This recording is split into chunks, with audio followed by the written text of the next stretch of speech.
하나님의 사람 엘리사가 이스라엘 왕이 자기의 옷을 찢었다 함을 듣고 왕에게 보내 이르되 왕이 어찌하여 옷을 찢었나이까 그 사람을 내게로 오게 하소서. 그가 이스라엘 중에 선지자가 있는 줄을 알리이다 하니라. 나아만이 이에 말들과 병거들을 거느리고 이르러 엘리사의 집 문에 서니 엘리사가 사자를 그에게 보내 이르되 너는 가서 요단강에 몸을 7번 씻으라. 네 살이 회복되어 깨끗하리라 하는지라. 나아만이 노하여 물러가며 이르되 내 생각에는 그가 내게로 나와 서서 그의 하나님 여호와의 이름을 부르고 그의 손을 그 부위 위에 흔들어 나병을 고칠까 하였도다. 다메섹 강 아바나와 바르발은 이스라엘 모든 강물보다 낫지 아니하냐. 내가 거기서 몸을 씻으면 깨끗하게 되지 아니하랴 하고 몸을 돌려 분노하여 떠나니 그의 종들이 나와서 말하여 이르되 내 아버지여 선지자가 당신에게 큰 일을 행하라 말하였다면 행하지 아니하였으리이까.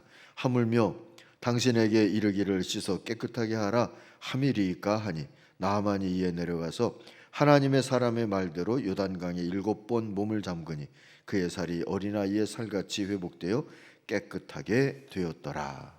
아멘. 제가 주중에 총회를 다녀왔는데요.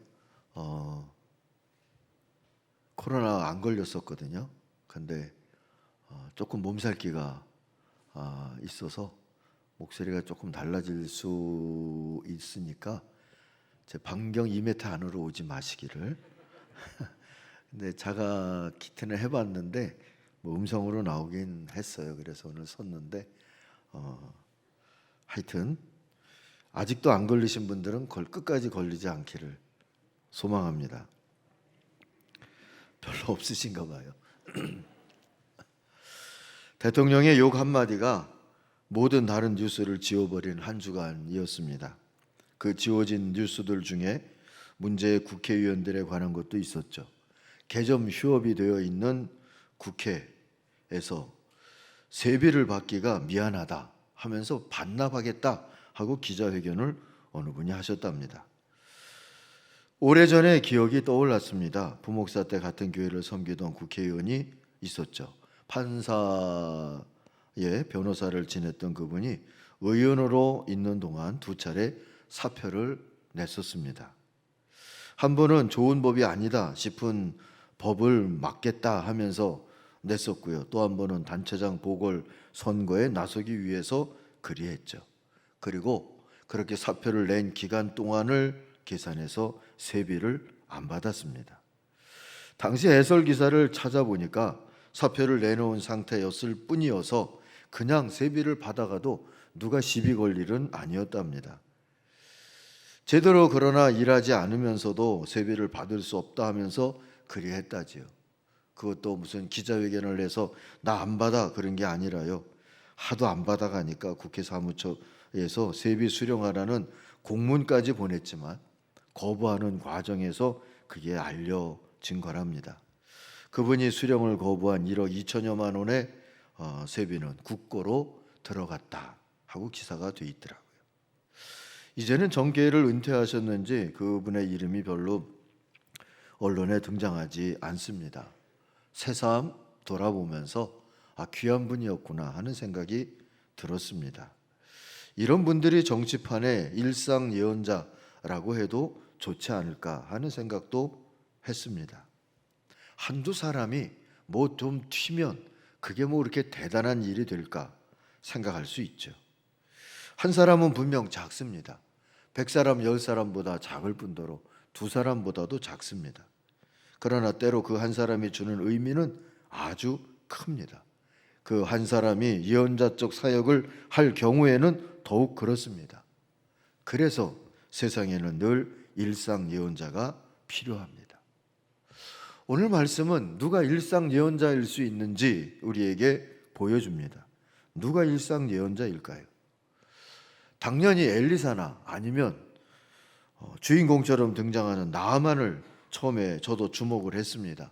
그러나 전체를 읽다 보니까 이 전체 11기하 5장을 읽게 한 키펄슨이라고 할 수 있는 사람은 나아만 집에서 몸종으로 있던 이스라엘 출신의 어린 소녀 하나였습니다. 였다 하고 깨달아졌어요. 이 소녀가 나병이란 아픔에 시달리던 아람 나라의 장군에 대해 딱한 마음을 가졌고요. 하나님의 자비를 구할 생각이 들었습니다. 선지자 엘리사를 그리고 생각해냈습니다. 그로부터 생명살림의 역사가 나타났고 그로 인해서 하나님께 영광이 돌아가는 복된 결과가 생겼습니다. 이런 소녀를 우리는 깨어있는 일상예언자라고 불러도 좋으리라 봅니다. 하나님의 일하심에 대한 믿음을 가졌고 타자의 아픔에 대한 공감을 할 줄 알고 이 둘을 연결시키겠다는 소원을 가진 사람을 우리는 오늘도 일상예언자라고 부를 수 있는 것이지요. 이 깨어있는 일상예언자 한 사람이 사람을 살립니다. 역사를 바꿉니다. 그리고 세상을 새롭게 할 수 있습니다. 그게 바로 예언운동의 가치고 예언자적 믿음 생활의 능력입니다. 그리스도 예수의 십자가 정신이 그런 거고 주님이 우리를 부르신 제자도도 또한 그런 길입니다. 한 사람은 그래서 언제나 중요합니다. 크고 부하고 성공한 위대한 사람 말고요. 그저 깨어있는 일상 예언자 한 사람이면 됩니다. 예레미야 5장 1절을 읽으려고 하는데요. 오늘 우리가 읽은 본문보다 200여 년은 훨씬 뒤쪽의 일이지만 유다 왕국이 망해갈 때 하나님은 한 사람을 찾으셨다 해요. 그 한 사람을 찾다가 못 찾아서 유다 왕국도 예루살렘 성읍도 망하게 됐다 하고 하시는 말씀이 나옵니다. 예루살렘에 사는 사람들아 예루살렘의 모든 거리를 두루 돌아다니며 둘러보고 찾아보아라. 예루살렘의 모든 광장을 샅샅이 뒤져보아라. 너희가 그곳에서 바르게 일하고 진실하게 살려고 하는 사람을 하나라도 찾는다면 내가 이 도성을 용서하겠다. 바르게 일하고 진실하게 살려고 하는 사람 한 사람이라도 찾는다면 내가 이 성읍을 지키겠다. 이 나라를 지키겠다 하시는 거예요. 예루살렘일지라도 그 한 사람 깨어있는 일상 예언자가 있어야 한다는 겁니다. 그가 없어서 비참하게 무너질 수 있으니 말이죠. 우리나라의 현재를 여러 사람들이 여러 이유로 위기 상황이라는 이야기를 합니다. 저도 나름 위기 상황이라고 생각하는 게 있습니다. 바로 우리 다음 세대의 자살률입니다. 아니 우리 이웃들의 자살률입니다. 2019년도 통계청 발표를 보니까 우리나라에서 하루 평균 38명이 극단적인 선택을 합니다. 자살률이 인구 10만 명당 26.9명이에요. 27명입니다. 부자 나라 클럽이라고 할 만한 OECD 가입국 중에서 단연 최악입니다. 1인당 국민소득 3만 5천 불이 되는 시대이지만 자살의 원인을 살펴보면 여전히 빈곤 문제가 큽니다. 그러나 빈곤 문제가 더 심했던 1980년대만 해도 자살률은 10만 명당 7, 8명이었습니다. 지금은 왜 더 커졌을까요? 빈곤의 상황이 달라졌기 때문입니다. 심해진 양극화 속의 빈곤에다가 극심한 노인 빈곤, 노동시장의 이원화와 불안 노동의 증가, 노동시장 진입 실패자의 증가 같은 것들이 요즘 빈곤의 성격을 말해줍니다. 이런 문제들을 다룬 드라마가 기생충이나 오징어 게임이나 이런 것들이 세계적인 상을 거머쥐었죠. 대견하다 싶지만 마냥 박수만 치기에는 뭔지 모르게 좀 헛헛하고 씁쓸한 마음이 없지 않습니다.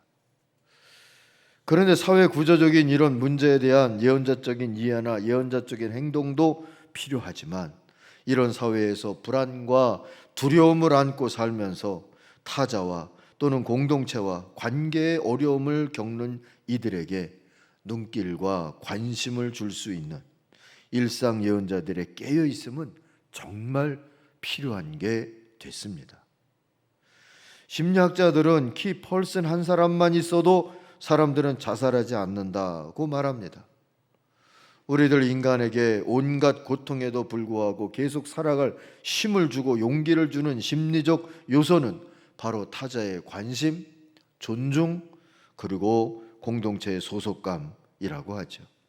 아무리 가난해도 나를 걱정해주는 나를 걱정해주고 나의 존엄성을 인정해주는 일상 예언자격인 가족이나 친구가 있고, 나에게 존재감을 부여하는 어떤 예언자적인 집단, 공동체, 우리에게는 그게 교회이기를 바라지만요, 그런 것에 대한 소속감만 있다면 그것만으로도 대부분의 사람들은 극단적 선택을 피하고 버틸 수 있다는 뜻입니다. 러시아인으로 한국에 귀화해서 지금은 노르웨이 오슬로에서 한국학과 동아시아학을 가르치는 벽안의 교수가 있습니다. 이분의 글을 보니까 부유하고 선진적인 오늘날의 대한민국에 이런 요소들, 타자의 관심이나 존중, 소속감 같은 이런 요소들이 결핍이 돼서 많은 한국인들이 심리적인 사막을 경험하면서 산다 하고 썼더라고요. 우리가 익숙한 단어는 광야겠죠. 심리적인 광야를 안고 살아가는 사람들이 많다 하는 겁니다.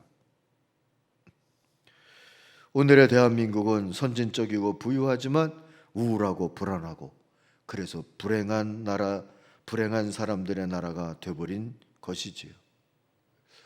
나만 집에 이스라엘 포로 출신 소녀를 일상 예언자로 기억하려다 보니까 이런 우울한 묵상이 길었습니다. 그저 어린 소녀가 한마디 한 거, 그것도 나아만에게 직접 한 것도 아니고 그의 아내에게 내 고향에 가면 고칠 만한 사람이 있습니다 하고 말한 그 한마디, 그걸 가지고 무슨 예언자 어쩌고 하는 의미까지 부여할 수 있겠는가 하는 의구심이 들 수도 있습니다. 사실 이 소녀가 한 말을 보면 스스로 예언운동을 한다는 그런 의식 같은 것은 보이지 않습니다. 3절을 한번 읽어봅니다. 주인 어른께서 사마리아에 있는 한 예언자를 만나보시면 좋겠습니다. 그분이라면 어른의 나병을 고칠 수가 있을 것입니다. 그러나 이 한마디가 예언자적인 나침판이 됐습니다. 이렇듯 작고 보잘것없지만 하나님이 쓰시면 예언자적인 능력이 나타날 수 있는 것이지요. 작고 보잘것없어서 하나님이 못 쓰실 사람은 없습니다. 이렇게 선거 때마다 나는 작고 보잘것없고 한 일도 없어서 못하겠습니다 하시는 분들이 나오는데, 그러지 마세요. 이제부터 훈련받아서 하면 되는 거죠. 다 쓸데없는 생각이다 여기고 아멘으로 누구든 받을 수 있기를 바랍니다. 중국 내지 선교의 선구자라고 알려진 허드슨 테일러에게 어떤 사람이 물었어요. 선교사님은 하나님이 놀랍게 사용하시기에 때때로 교만의 유혹을 받으실 것 같습니다. 선교사님보다 더 크게 역사하는 선교사를 저는 알지 못합니다. 허드슨 테일러의 대답이었어요. 제 생각은 반대입니다. 하나님께서 마음대로 쓰실 수 있을 만큼 작고 약한 사람을 찾으시다가 저를 발견한 것이라고 저는 생각합니다. 사랑하는 성도 여러분, 너무 작아서 하나님이 쓰시지 못할 사람은 없습니다. 오히려 너무 커서 쓰지 못할 사람은 있는 것이죠. 하나님은 스스로를 작게 여기기에 간절히 하나님을 바라면서 하나님과 동행하기를 원하는 그 한 사람을 기뻐하십니다. 그런 사람이 하나님을 자랑하는 것도 기뻐하십니다. 예레미야 9장 23절 4절의 말씀입니다. 나 주가 말한다. 지혜 있는 사람은 자기의 지혜를 자랑하지 말아라. 용사는 자기의 힘을 자랑하지 말아라. 부자는 자기의 재산을 자랑하지 말아라. 오직 자랑하고 싶은 사람은 이것을 자랑해라. 나를 아는 것과 나 주가 긍휼과 공평과 공의를 세상에 실현하는 하나님인 것과 내가 이런 일 하기를 좋아한다는 것을 깨달아 알만한 지혜를 가지게 되었음을 자랑하여라. 나 주의 말이니라. 이렇게 길게 이야기는 못했겠지만 어린 몸종은 바로 이렇게 살아갔던 사람입니다. 그런 한 사람입니다. 하나님이 기뻐하셨던 한 사람이 되었습니다. 일상 예언자 말입니다. 이 한 사람 때문에 오늘 우리가 읽은 말씀이 있게 된 겁니다. 이번에는 왜 일상 예언자 얘기를 하면서 살아야 하는지 본문에 등장하는 이들을 통해서 묵상해 보고자 합니다. 왜 일상예언자, 일상예언 운동이 우리에게도 필요할까요? 한마디로 심리적인 광야를 겪고 있는 불행하고 우울한 이들이 우리 주변에 너무 많아서입니다. 우리 이웃이 그렇고 우리 다음 세대가 그렇습니다. 우리 이웃들 중에 이름들이다 여기고 한번 들어보세요. 오늘 등장하는 인물들이죠. 나아만입니다. 아마 오늘 등장한 인물들 중에 가장 성공적인 삶을 살지 않았을까 싶어요. 한나라의 왕의 신임을 두텁게 받은 실세이기도 했습니다. 그런데 악성 피부 질환에 걸리고 보니까 성공과 성취, 그것이 자기를 구원할 수 없다는 것을 깨닫게 됐어요. 그는 내가 나를 구원하고 나를 살릴 힘이 없구나 하는 그런 자기 안에 광야를 경험하게 됐습니다. 그의 왕, 아람의 왕을 생각해 보세요. 그는 제국의 왕입니다. 더 키울 수도 있고 더 키우고 싶었습니다. 그래서 그에게 중요한 사람이 바로 나아만이었습니다. 그가 아프다 소식을 듣고 난감했죠. 떼돈을 주고라도 이 사람을 고치고 싶다. 그래서 그에게 떼돈을 남겨가지고 이스라엘로 또 한 집안의 어린아이가 한 이야기를 듣고 보냅니다. 그렇지만 사실 될 것 같다고 여기진 않았을 겁니다. 그 또한 내부적으로 메말라가고 있지 않았겠습니까? 이스라엘 왕은 어떻겠습니까? 이 왕은 이름이 나오지 않지만 아합의 아들인 요람이었을 것이라고 짐작됩니다. 어쨌든 한 나라의 왕이잖아요.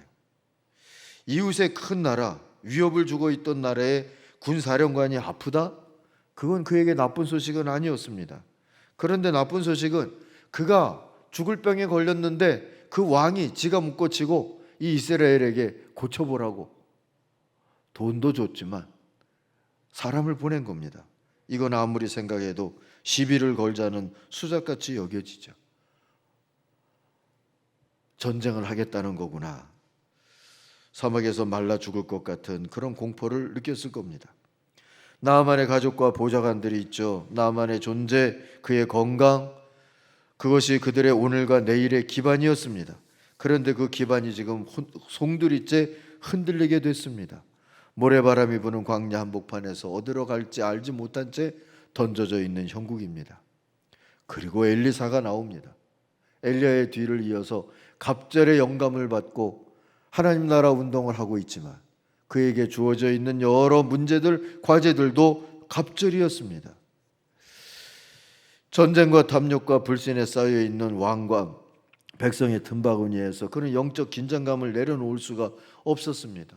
엘리야가 피로했다면 엘리사는 갑절로 피곤했습니다. 다들 이렇게 광야길을 걷다가 지쳐가는 것처럼 피곤하고 불안하고 우울하게 살고 있지 않습니까? 이름만 우리 이름으로 바꾸면 우리의 모습과 별반 다르지 않을 수도 있습니다.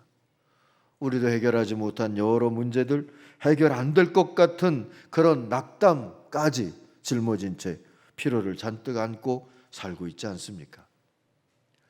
심리학자이고 의사인 폴 투르니에는 현대인의 피곤한 이유를 4가지로 설명해 줬어요. 첫째는 너무 일을 많이 한답니다. 그리고 바라는 것이 너무 많답니다. 순수한 과로죠. 사람은 건강에도 한계가 있고 정신에도 한계가 있는데 너무 여러 가지 부하가 걸리면 아프거나 지칠 수밖에 없죠. 두 번째는 정신적인 압력에 다들 시달린답니다. 사람들 사이에 끼어서 위로부터 또 아래로부터 치고 있고 사회의 여론과 평판, 시기와 질투 등등 여러 가지 압력의 요인들에서 자유로운 사람이 별반 없죠. 세 번째는 반항하는 자세 탓이기도 하답니다. 하나님의 섭리와 경륜 속에 살고 있지만 순종하지 않음으로 인해서 얻게 되는 피로를 얘기하는 겁니다.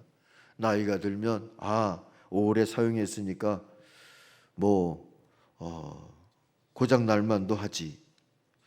제가 인대가 끊어진 다음에 제일 많이 들었던 말이 그거예요. 늙어가는 거다. 누가 아니라고 했습니까? 자꾸 그 얘기를 강조하는데 죽음이 가까이 오면 이제 죽는구나. 주님 배울 날이 다가오고 있구나. 그러지 못한다는 거예요. 우리가 왜 하필 내가, 왜 하필 지금 그렇게 물으면서 산다죠. 그렇게 묻게 되는 게 인간의 반항이랍니다. 이 반항이 피로의 원인이 되는 것이고요. 우리 신앙인들 안에도 이런 피로가 너무 많습니다. 네 번째는 게으름 탓이랍니다. 할 일을 안 하는 것도 게으름이지만 해서 안 될 일을 자주 하는 것도 게으름이랍니다. 아닌 줄 알면서도 끌려가는 그런 인생으로 살고 있기 때문이죠. 그 자체가 인생을 피로하게 하는 거고요. 결국 우리 주변의 많은 사람들의 삶이 어둡고 불투명해져 가고 있습니다. 갈증과 갈등, 방황과 공허가 가득합니다. 만족과 행복을 느끼면서 산다는 사람들을 찾아보기가 어렵습니다. 피곤과 반항으로 나 자신을 파괴하고 가까운 이들을 흔들면서 삽니다. 성공하고 성취한 것도 사실 많습니다. 그러나 그만큼 많은 문제도 안고 살고 있는 것이지. 큰 용사이지만 나병 환자라고 소개된 이 나아만의 이 소개 글이 바로 우리의 형편을 대변하는 것 같지 않습니까? 큰 용사였지만 나병 환자. 구원과 평안이 필요하지 않은 사람들이 없습니다. 우리도 마찬가지입니다. 다들 치유가 필요하고 회복이 필요하고 평안과 쉼이 필요합니다. 그래서 관심, 존중, 소속감을 줄 수 있는 일상의 예언자나 공동체가 필요한 것입니다. 그런데 본문을 잘 보면 우리보다 이런 일상 예언자를 일으키시려고 더 애쓰시는 분이 계십니다. 성령님입니다. 일상의 예언자들을 깨우는 성령의 바람이 불었다는 것을 오늘 말씀이 우리에게 알려주죠.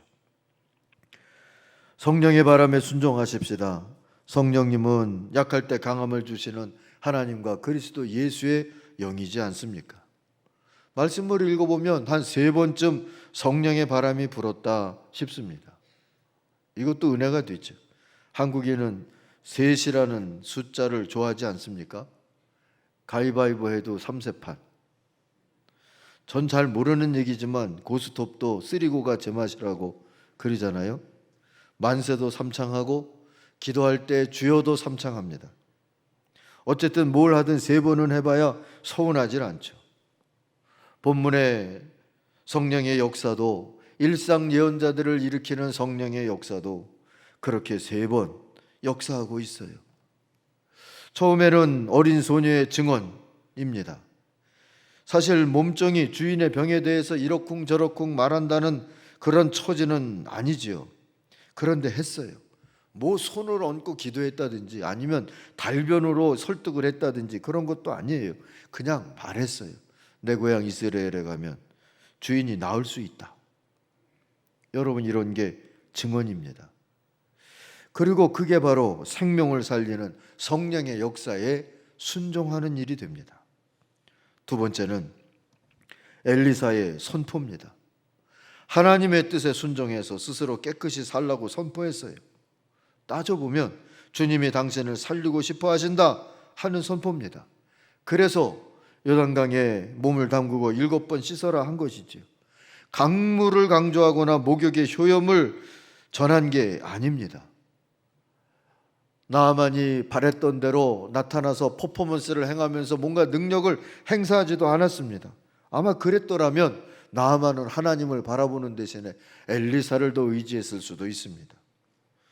어쨌든 그래서 생명 살림의 주권자를 고백할 수 있는 길이 열렸습니다. 병이 나은 다음에 이 나아만은 이스라엘의 흙을 퍼가지고 가서 내 고향 아람 땅에 가서도 제단을 이걸로 쌓고 여호와 하나님을 예배하는 예배자로 살겠노라고 다짐을 하죠. 얼굴도 보여주지 않았던 엘리사지만 그의 선포는 하나님의 주권을 찬송할 수 있는 그런 이정표가 됐습니다. 세 번째는 나아만의 종들의 격려와 충고였습니다. 13절 말씀을 보면 얼마나 간절하고 겸손하게 말하는지 몰라요. 내 아버지여 그러잖아요. 공감의 사랑입니다. 그리고 예언자적인 수고입니다. 이것이 성령의 치유의 역사를 중개하는 그런 능력이 될 수 있었습니다. 이들은 다 무언가 예언 운동을 하겠다고 나선 사람들은 아닙니다. 그럼에도 불구하고 성령의 바람을 쫓아서 일상 예언자로 살았습니다. 그래서 누군가를 살렸고 하나님께 영광을 돌렸습니다. 사랑하는 성도 여러분, 이런 사람들이 필요한 세상입니다. 엘리야의 피로에 시달리는 세상, 엘리사의 갑절의 피로에 시달리는 세상, 겉으로는 성공한 것처럼 보여도 속으로는 다 광야길을 걷고 있는 사람들, 그렇게 죽어가고 있는 이웃과 다음 세대들입니다. 깨어있는 일상 예언자들이 절실합니다. 성령의 바람이 여전할 때 작은 순종으로 시작하십시다. 오늘 투표도 그 중에 하나가 되기를 소망합니다. 아무튼 이 시절을 되돌아볼 때 거기도 예언자가 있었다. 누군가는 하나님 앞에 감사할 수 있는 그런 역사가 있기를 주의 이름으로 축원합니다.